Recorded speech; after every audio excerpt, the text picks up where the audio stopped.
Hi everyone, welcome to workshop on maximizing your LinkedIn account. This is hints and tips to improve your profile by myself, Sarah Brooks. Just some bits and pieces about what we're going to cover today. So we will look at the banners and profile photos and go through do's and don'ts and how to get the best use out of them. Looking at your name and your headline on your profile, your summary and your work experience, the validation section, education and qualifications, and then what I call the overlooked sections, and then on to finally the featured and activity section. Okay, so if we get started, some numbers to do with LinkedIn, and I think this is really important. Now, these statistics have actually come, and others that are in the presentation have actually come direct from LinkedIn. I was really lucky to be part of a presentation where they shared some of this information quite recently, so I thought it interesting to share it with everybody. LinkedIn is still quite young. It's only 17. It's been around since 2003, and it's been in use for quite a fair number of years now with that. So it's not a very old product, and it's gradually evolving. I think this year has seen the biggest change, or actually last year saw the biggest change in the format within LinkedIn since it opened. And they've obviously been gradually polishing various elements and areas of it over the years to improve the user friendliness of it, the usability of it, and the opportunities for users to connect and utilize the site. LinkedIn is available in 200 countries around the globe, which is massive coverage. And if we think about that in terms of the number of profiles, you've got over 722 million personal profiles on that site. The data management for that is massive.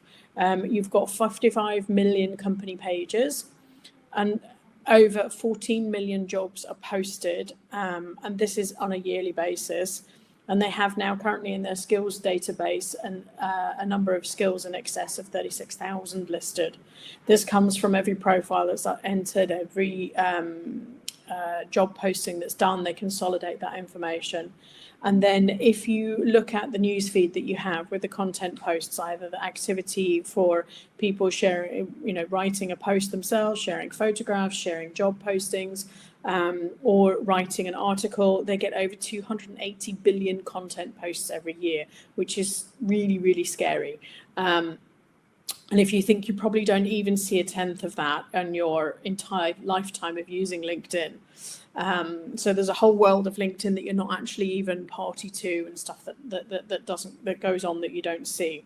And obviously in recent times, LinkedIn and Facebook have become within the same family, and as such there are overlaps in what can be done in LinkedIn that has worked in Facebook and vice versa. And I think there's more changes to come.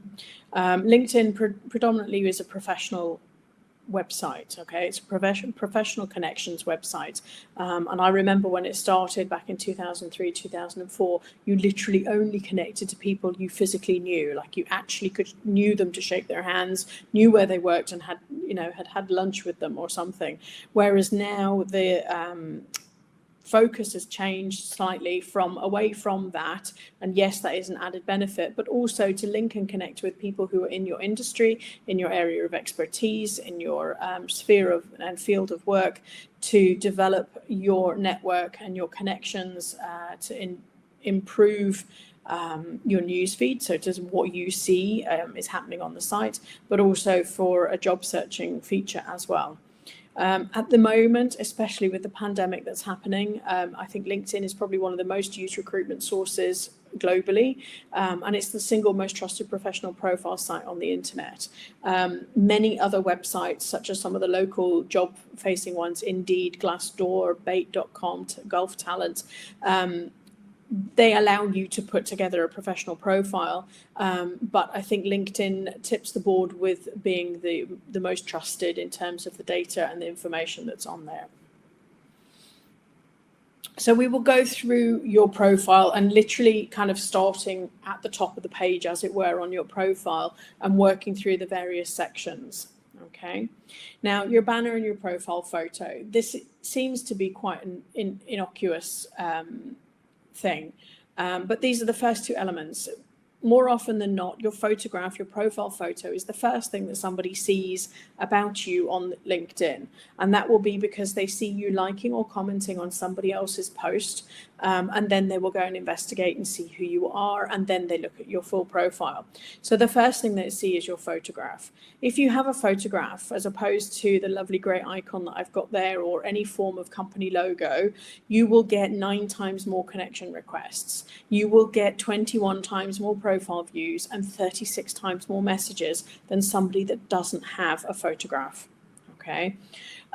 It's a very humanistic thing. When you put a photograph, it immediately builds trust. If you look at the photos that are there, yes, it's an old edition of mine on the right hand side, but you have more of an immediate connection with that profile, that there is actually a human being behind it, than the greyed person on the left hand side. People are put off if there's no photo or an icon or a logo is used in place of a photograph.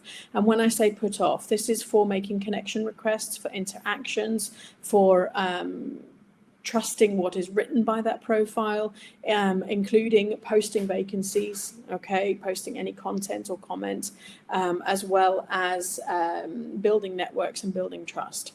Okay, so it's important that you have a good profile photograph. Now, what makes a good profile photograph? Now, I've scoured my personal photo stash and found 3 photographs of myself, which are potential options that people might consider to use in your profile photo for LinkedIn. So a photograph should allow the audience to connect with you, to see your face and your eyes looking towards them. So facing the camera and looking at the camera. So if we look at the bottom photographs, there's 2 out of those 3 where you can actually see my eyes. Whilst the one where I'm wearing sunglasses, I do have a very happy expression on my face, and you might think that I look like I'm enjoying myself, which is a positive thing, because you can't see the eyes, it's difficult to connect.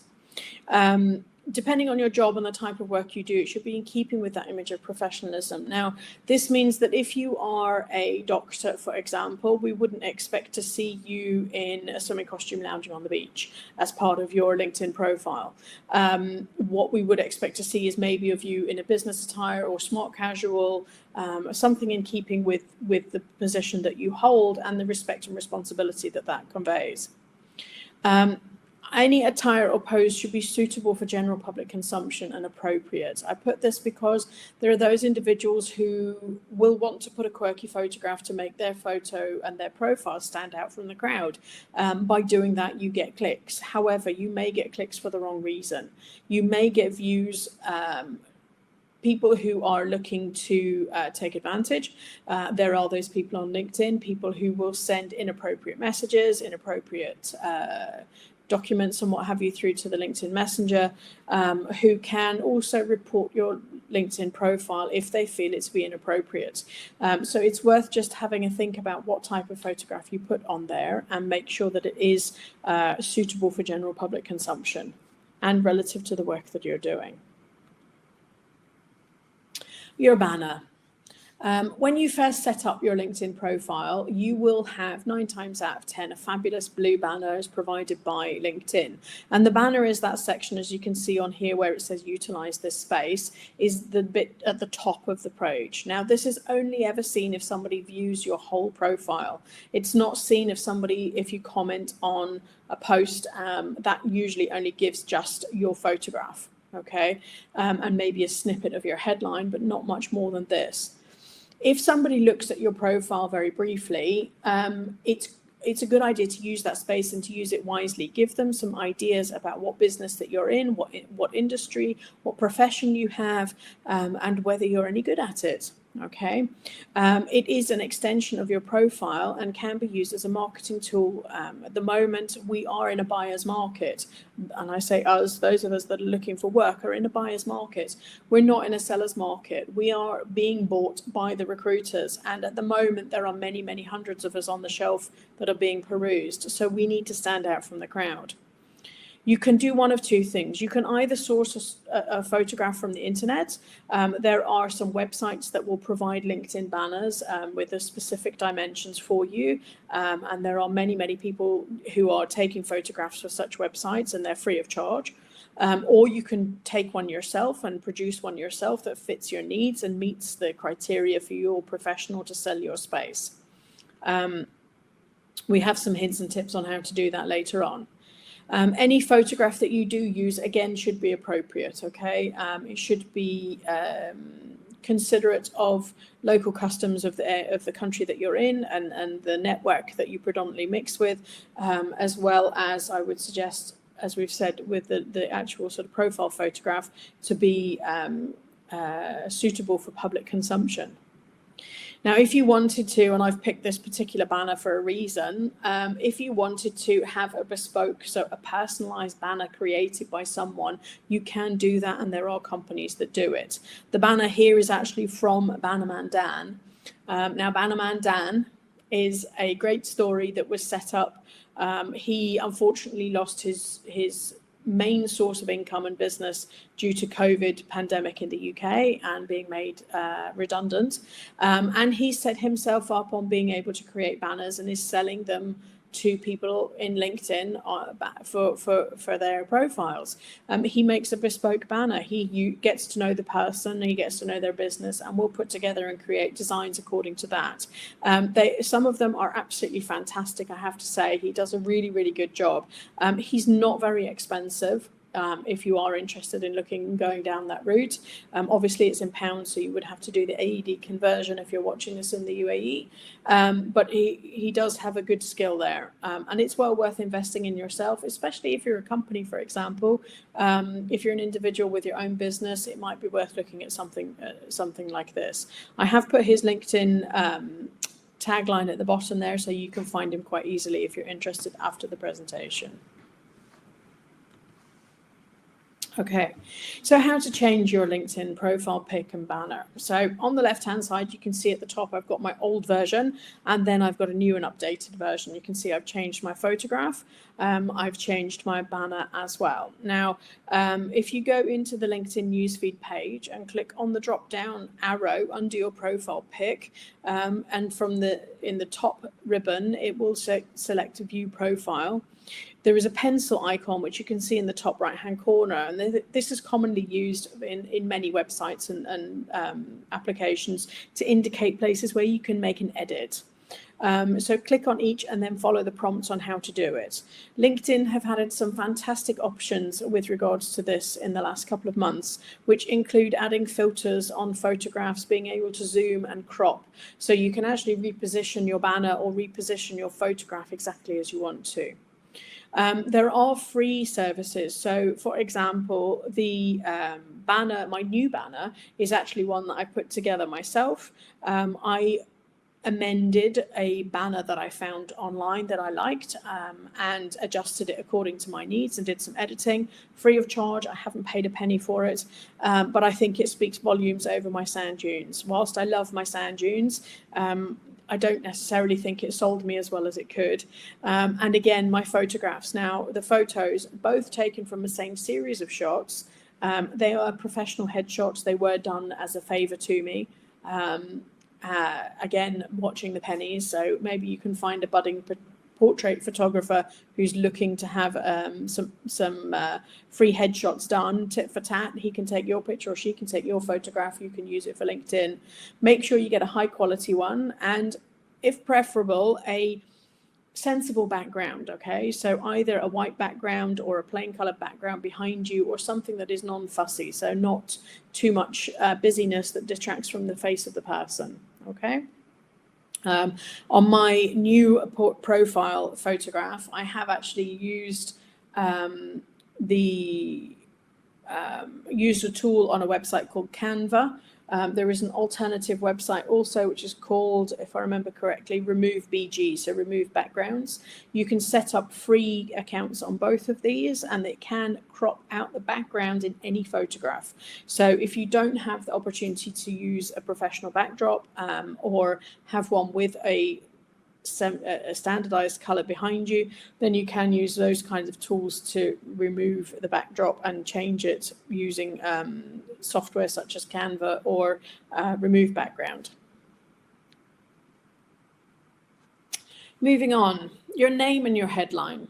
Okay, and I put a little snapshot from my own LinkedIn profile. The majority of the photographs are using my LinkedIn profile because it's my personal profile and I'm comfortable to share it. You can see that I've got my name, Sarah Brooks, and MCIPD, because that means I'm master's in CIPD. And then I have some tag lines, I guess you would say: award-winning, HR passionate, HR effective, HR director, etc., etc. Okay. Why is this important? Well, when a recruiter or a potential new contact searches for you on LinkedIn, they use a number of search variants.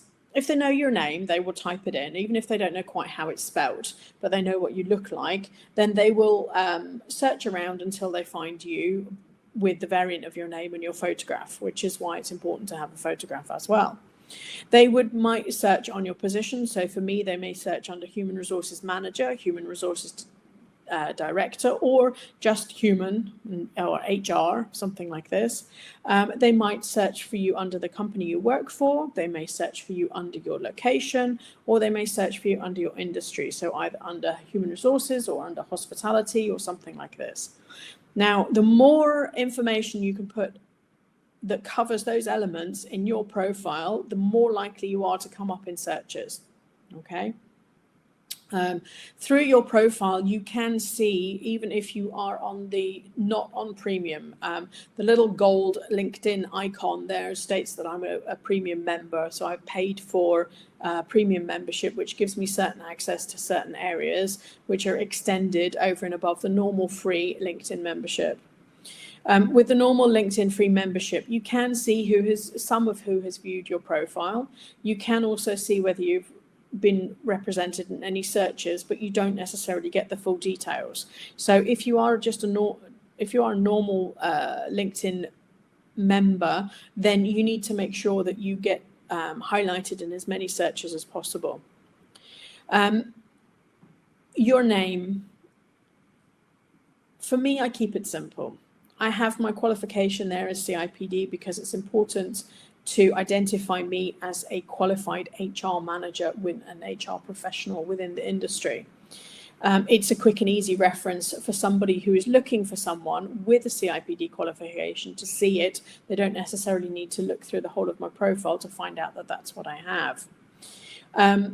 My name is quite straightforward and simple, and I believe in keeping it that way. There is much debate out there, and if you search on LinkedIn, you will find there are many, many profiles that do actually use a number of acronyms. They use various emojis or icons in their profile. Now, in their profile name, in their headline name. Now, for me, it's entirely a personal opinion on it. But I find they detract. I find it difficult to search for people if they've got that.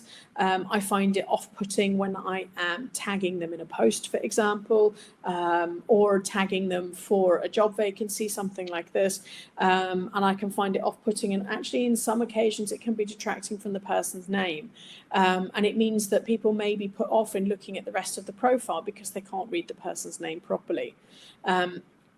That is why I keep mine simple and to the point. I keep my personality more in the content that I post and the comments that I post rather than on my name, and keep that as a bit more professional. Your headline. So your headline, if I go back one slide, your headline is the bullet point sections underneath my name. This is one of the key areas used by LinkedIn when searches are performed, okay? And you can see on the right-hand side, I've got a screen grab just of a search that I did. All that I typed in were the words human resources and selected people, and this is literally the top 4 people, okay?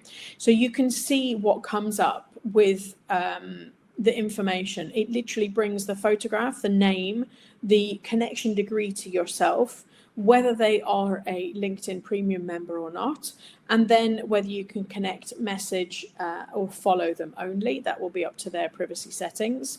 And it gives you a couple of other details. It gives you their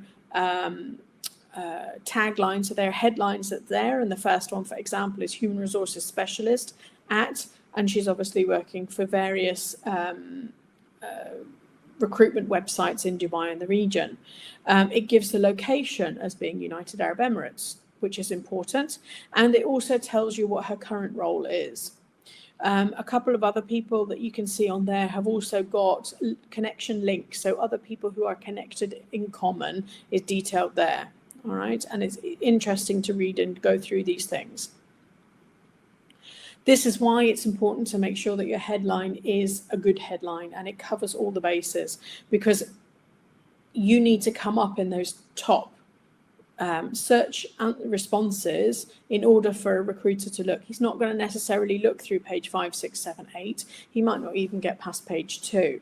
So you need to make sure that you're on page 1 and that they look at and open, and that they look at and open your profile, and that your headline encourages them to do that and it covers those bases. Okay.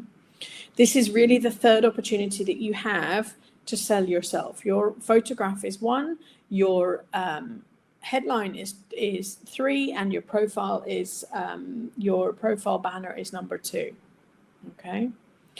A pro tip for this one: if you can update this on the LinkedIn website through your laptop or desktop computer.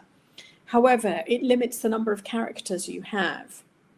I would recommend that you type in a Word document whatever it is that you want to type, and then email that to yourself. Access LinkedIn through your phone, so using or an iPad, using the app that they provide. Okay, and you can then edit through that app, and when you edit this element in the app, you have more characters. There is more space, so you can actually extrapolate a little bit more on what you want to say about yourself. It's also easier if you do decide to add any special characters, emojis or symbols, to do that through the phone and using the phone keyboard than on your computer. Okay, moving on. Industry. I mentioned this is one of the search criterias. Any profile with the industry defined gets 9 times more views, and this is direct from LinkedIn itself.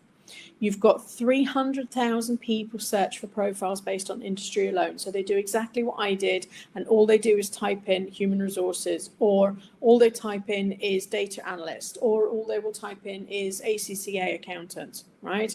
And that information needs to be on your profile in order for you to be found from those searches. LinkedIn also uses this information to show you posts in your feed and also jobs which it feels are relevant based on that industry. So you need to look after your headline. There's a couple of other option areas around this the industry section as well. First of all, show your education in your intro. So it tells them that you are your whatever education you've got, and this is fed from the education section later on. It's your decision, but you can display that or not. Okay, especially if you're in a position where, for example, you're a doctor, or like myself, you're a professional HR person with HR qualifications, or finance, or health and safety, food hygiene, anything like this. Those qualifications are important to somebody to see because they are criteria for hiring you. You legally maybe need to have them, so they need to know that you've got them, and it's a good opportunity for you to tell people straight away. Country and region, that helps, especially at the moment. What with all the restrictions on travel, and especially with visa restrictions, especially in the UAE and the GCC regions, people cannot necessarily be hired from outside of the country in which they're resident, which means that if you can enter your location here, it will help potential recruiters understand exactly where you are and whether you're suitable. And then your industry that's mentioned. Okay, pick the one that best represents you. Now, for myself, for example, the majority of my work experience is holding an HR position within the hospitality industry, so in hotels, leisure, tourism industry. I don't necessarily want to put hospitality on there because that limits me to only getting information about hospitality jobs. However, I can be a human resources director for retail, for construction, for data, technology companies.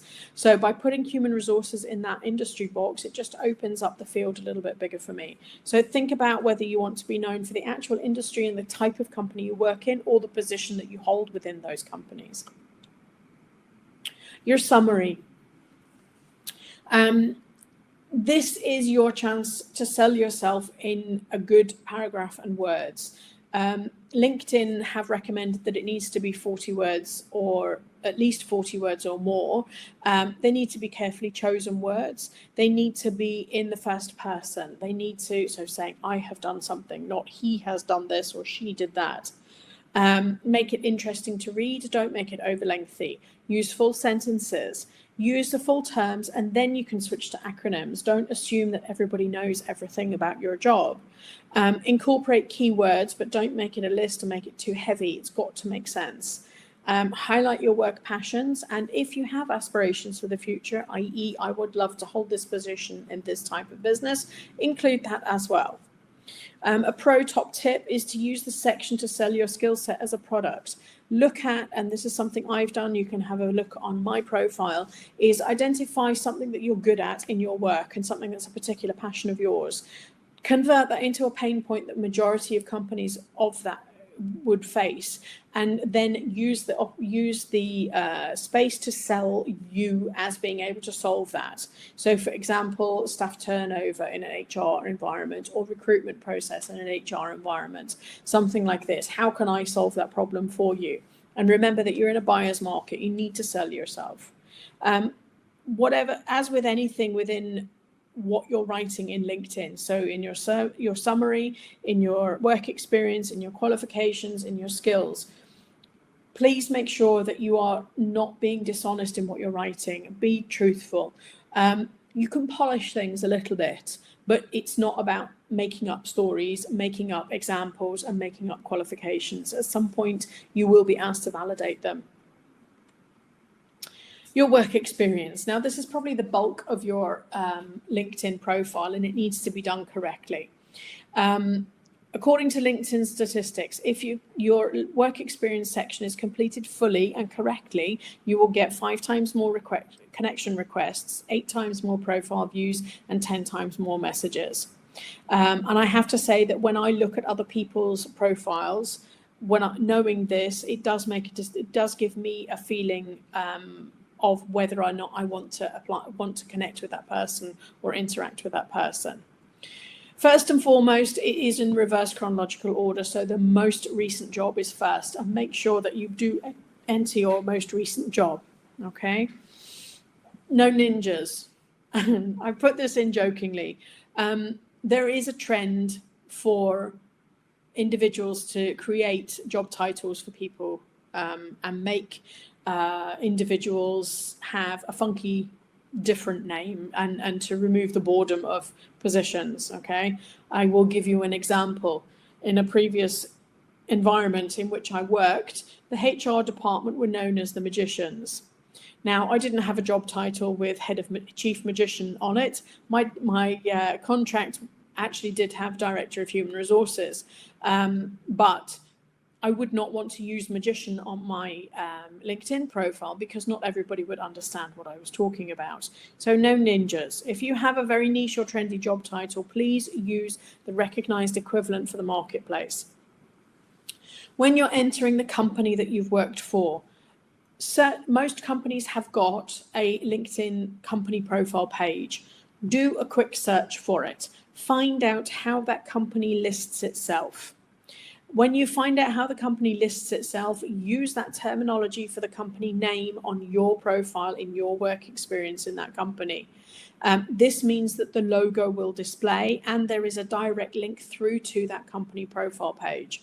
Okay, and this is important. It's the same as having a profile with no photograph. If you have a work experience with no logo for a company, and it could be quite a big company, it shows a level, it makes people question, I guess. It makes people question whether or not that company is real, it's true, whether you actually work there or not, whether the dates are right, whether your responsibilities are correct. And it just leads to a little bit of mistrust over what information that's presented.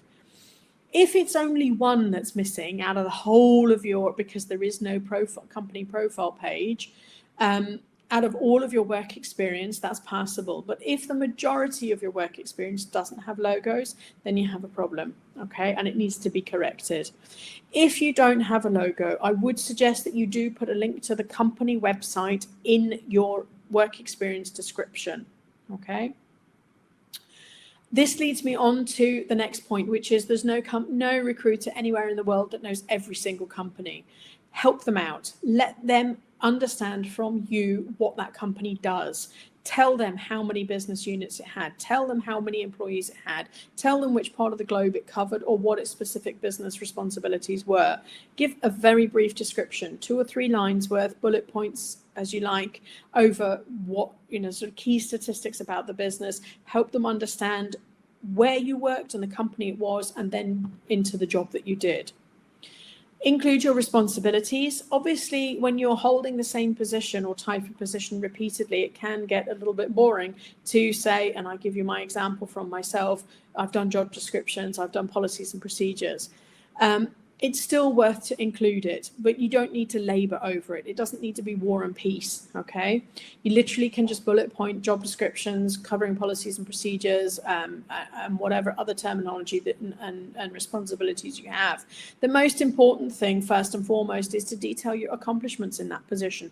What did you achieve? And quantify them. Now, if you've taken part in my CV workshop that I did a couple of weeks ago, you will understand what I mean by this. And this is converting the accomplishments and achievements that you have within a company and in a role into quantifiable numbers and statistics. It can be a numeric monetary valuation, it can be amount made, it can be amount saved, it can be a turnover statistic, it can be a return on investment statistic, it can be a percentage, anything like this that gives people something quantifiable so they can understand the scope, okay? It's your choice how far back in time you go and then how much detail you put on these things. Some of us have been working for quite a long time.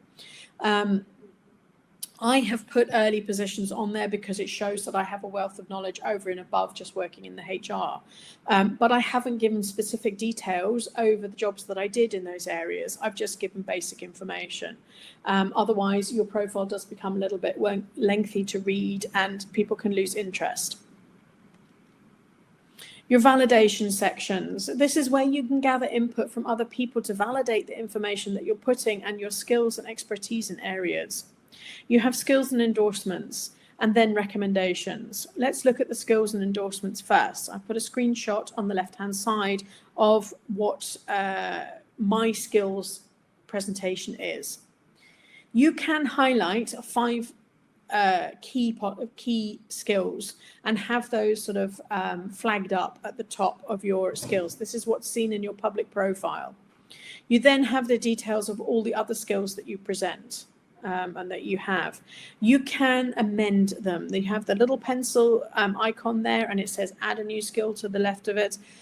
You can use this to add new skills. So if you find that there is a skill missing or that you have duplicates, which I believe that you will have, I had, and you need to go through and farm them out, remove the duplicates, consolidate where possible, think about using some key phrases or keywords that you might have for your business and your position and include those as skills. Request connections that you've worked with that can actually validate and say, yes, actually Sarah's good at doing policies and procedures.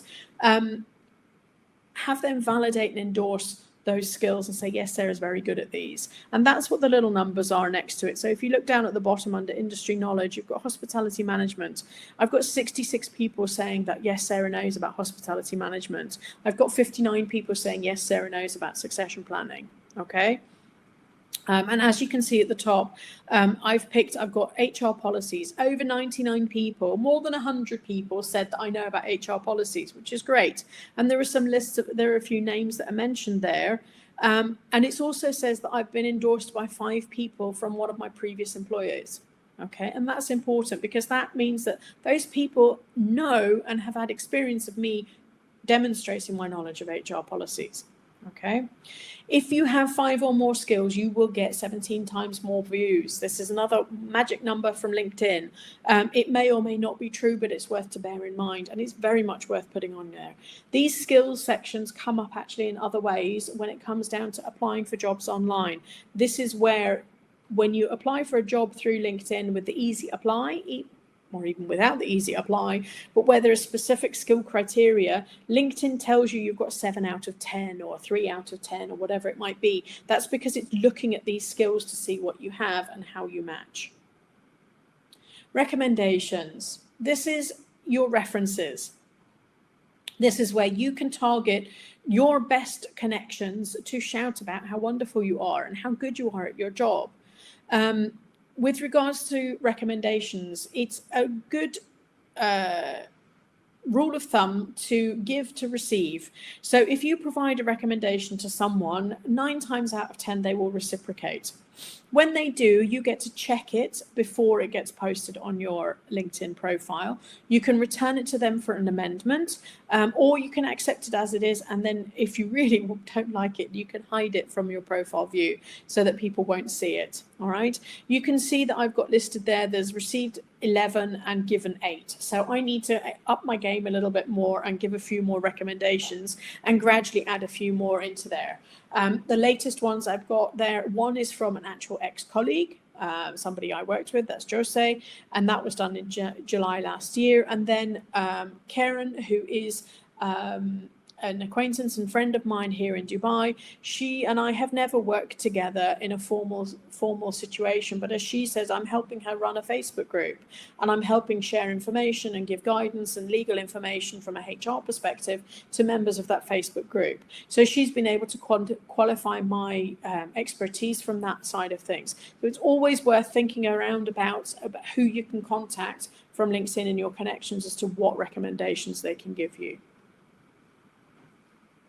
Education and qualifications. These are really important. And as we've talked about before with your qualifications showing in your profile, at the top of your profile, this is where you fill this in, and this is where that is pulled from. Okay. As with the company, as you can see here, I have found the logos, and it's very much worth doing it because, again, it qualifies and validates the educational institution from which you receive those certificates. One of the reasons that I went with the Academy to Innovate HR and that as a training venue for me and updating my skills last year was because it is recognized on LinkedIn. Okay, it's not some small little education institute in Dubai that has got fantastic courses. Not that the AIHR hasn't got fantastic courses, but it is known, it is globally recognized. Okay, so this is one of the reasons that you need to think about these things. Try and find the logo and the company profile so that you can make sure the logo comes up.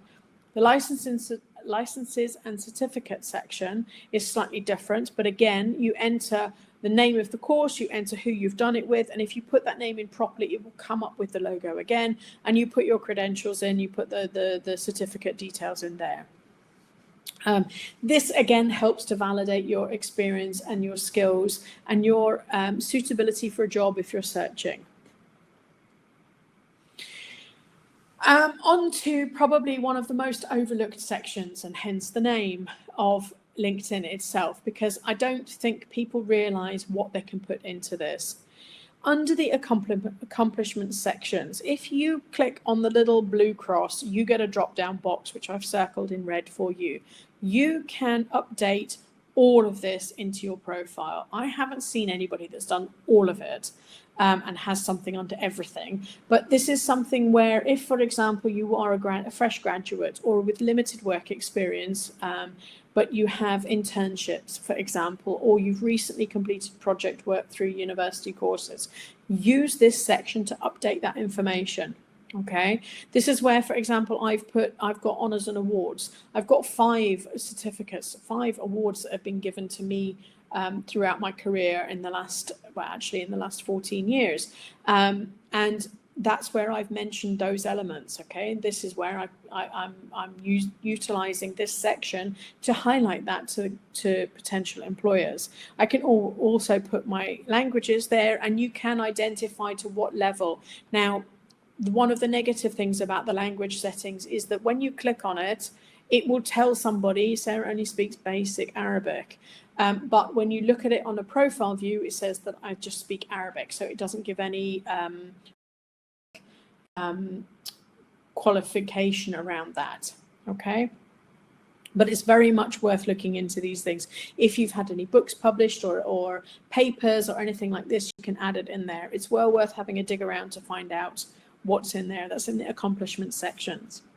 Then we move on to volunteering. Now, from LinkedIn itself, they say if you fill this section in with valid volunteering experience, you'll get 6 times more views. Okay. Again, try and find the logo, right? You can see here, I've got volunteer experience, trackside Formula One flag marshal with Yas Marina Circuit. The people who actually oversee the marshalling of the Formula One are not Yas Marina Circuit, but it's a recognized logo. The FIA, who are the actual governing body, it doesn't kind of quite fit to have it that way. So then you've got the volunteer marshal, where I'm actually the Automobile and Touring Club of the UAE. So I get involved in other events other than Formula One, one of which is the Dubai International Baha. Neither of those two groups have a LinkedIn company profile page. So I cannot link it to that profile to get the logo, and this is what would show up. This is what does show up on my profile because of it. Now, I'm not worried about this because it is within my volunteering. It's not within my work experience, and it's the only one I've got on the entire profile. I do need to add to this. I do need to put a couple of links in about different events and put some put some website details in there, but this is just to give you an idea of what it would look like. Keep your volunteering relevant, okay? And I would suggest keeping it current. I mean, I did volunteer work when I was 16 years old. I'm not entirely sure that I necessarily need to put it on here, okay? Then you have your interest section. Now, your interest section is, it's basically those companies that you follow. So either you find an individual that you follow, like, for example, I'm following His Highness Sheikh Hamdan bin Mohammed, or I'm following Jeff Jones, who set up LinkedIn in the first place, okay? This gives any potential recruiters an idea about who you are, what your interests are, okay? You could follow a company to do with recycling, or to do with boats, or to do with paper manufacture. That's what would show up on your profile page. Okay. For me, I would recommend that you keep your interests, your follows, limited to companies that you've worked for, companies that you would like to work for, people of interest and groups of interest. Okay. And I would do an audit of them. I would visit them every month, every 2 months, just to check where you've maybe followed something because you applied for a job but were not successful. Well, you can maybe remove that interest and it's not needed anymore. Okay, it just keeps it active and keeps it alive and a little bit more valid. Okay, featured and activity sections. This is coming a bit into your posts and your profile, your presence rather, in LinkedIn as it is. This section, again, you've got your little pencil that allows you to edit this, and you've got a plus button, which means you can add. You can add photographs, PDFs, Word documents, whatever you want here. You can put articles that you've written within LinkedIn. You can post those here. You can just see that I've got my CV, and I've titled it what I've done and what I can do for you. And then I've got a personality profile that I did that is called I Am, and it's actually super interesting. Anybody that knows me, go and have a read of it, because it's pretty much got me nailed down and I learned some stuff about myself. But this is available for anybody who looks at my profile, can look at this. Okay, and that's important because it's added extra information. They can download it as well. So I've had cases with headhunters who have looked at my profile, searched for an HR person, found my profile, looked at my profile, found my CV there, which has got my contact details on it, called me and said, would you be interested in job XYZ, which has led to interviews. Okay, and because they've got the CV in hand already, they don't have to wait for me to email it to them. I don't have to go onto their website and upload my details through that, because they've already got everything they need. Okay, keep the documents relevant and keep them original. And by original, I mean your work, not somebody else's, unless it's a collaboration. If it is a collaboration, then you do need to specify this. And also, make sure that anything you share on here, if it is examples of job descriptions or work performance tools or whatever it might be that you've done at work, make sure it can be legally shared. Make sure you're not bound by any confidentiality rules and regulations or contracts, and also that it's not containing any sensitive data. So this is not about uploading an Excel spreadsheet to do with the budget for a property or a company that you are working for, because that would be classified as confidential and sensitive data and is not recommended. Please be aware that anybody who views your profile can download these documents. They can save them. They can use the contents. It will be difficult because it's as a PDF, so they will have to crack the PDF, as it were, which is not undoable these days. But just make sure it's something that you're not overly, you're proud of, but not overly precious about. Okay, so that other people can use it. Activity section. This is a section that shows up key highlights of what you've been up to within LinkedIn. It shows how many followers you have. I have, when this screenshot was taken, nearly 11,500 followers. And it shows that I have commented on 4 people's posts, okay? And it gives a little brief about what I've commented. So you can see I've just said thanks to someone. I've said commenting for my network. So that would be obviously on a job posting vacancy. I've also asked somebody for a critique on my CV, which I think everybody can learn. And on a post of my own, which I recognize the icon from, where I posted a discussion over a situation that's currently happening in the UAE. And I've updated that by adding a comment into the discussion. Now, if that just showed likes, it would paint a different picture of me as an individual and of how I'm interacting on LinkedIn. So it's well worth making sure that you mix up your likes, your shares, and your comments on the news feed, on posts and activity on the news feed, so that it shows up in your activity section here on your profile when recruiters look at it. The more comments that you can make, posts that you can share, it shows a little bit more willingness to interact and to create and develop a relationship with people on the platform. Please be aware of what you're saying and how you're saying it, okay? It is a written format and it can be misunderstood. So please just take care and think twice before hitting send and post on how it's going to be and could be understood by other people. The same way as you write an email, the same way as you write a WhatsApp link to your boss or something like this. Just think about how it's written. Stop, write it, pause, reread it, rewrite it, tweak it, do that a couple of times, and then do something else, come back and make sure it still makes sense to you, and then post it. Okay, there's an awful lot of arguments that go on because of misunderstandings and insults and things like this that can happen because of misunderstandings, and it's not worth it.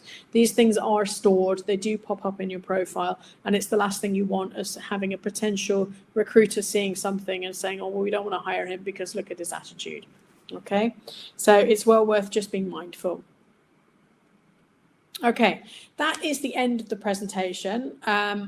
And I've gone through all of the main sections. Now, there are some bonus tips that I've put together that we will be sharing through the Emirates HR Forum. I I'm sure that will be made clear on the site with this workshop as to where that will be. If you do have any questions or would like any more information, you can get in touch with me. You have my LinkedIn name. You can find me on LinkedIn. Please do search. Please do make a connection with me. I'm happy to accept all connections. And I'm also happy to give support and guidance as much as I can for people's LinkedIn profiles and equally for people's CVs. It's been an absolute pleasure to be with you today, and thank you very much for your time.